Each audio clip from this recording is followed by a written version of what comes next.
Hi, good morning, and today it's day number 17. It's Lynette here, hope you're well.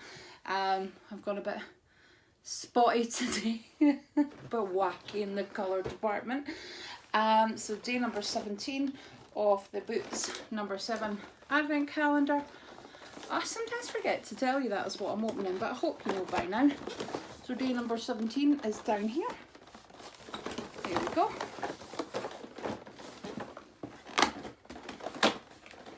And it is, oh, an eye cream. I really do like this. Protect and Perfect Intense Advanced Eye Cream. It's a really nice eye cream. So I am pleased to see that in there.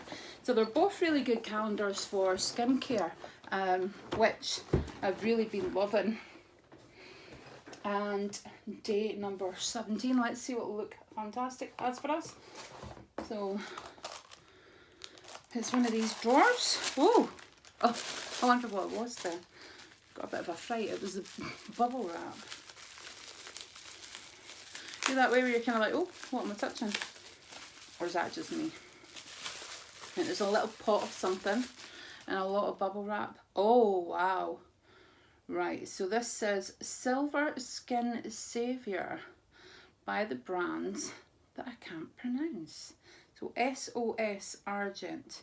It's by Omorovixa.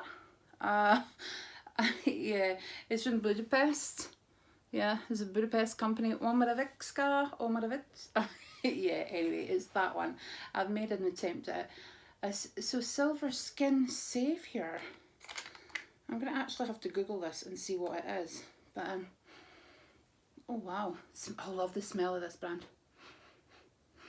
It smells so good. There you go. But it's like a kind of balm or something. Yeah, it feels like a Vaseline.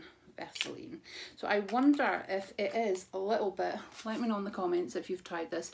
It looks a little bit like a Vaseline. I wonder if it is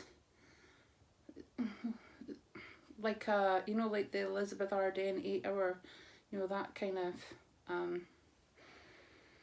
smells lovely. Yeah, I'll do a little bit of Googling, and if I find out what it is and what I'm supposed to do with it, I will pop that in the directions below. So it doesn't actually tell you, it just says it's a skin savior. So this would be something, because my forehead has gotten shiny in recent years, I would use at night if it is a skin type balm. But I will try and find out. So yeah, it's a completely different product for me today, something new to try, from a very expensive brand. So yeah, look fantastic, and an eye cream. So yeah, both items, well, I don't even know what that is, so I can't say both items I like, because that's a lie. I don't know what that is. I like the brand, but I can't afford it. But I love the eye cream from number 7. So anyway, when I find out, or if you can tell me in the comments below, might be quicker, what that is, I'll give it a bash in Christmas time. So, thanks for watching, guys. Speak to you soon. Bye bye.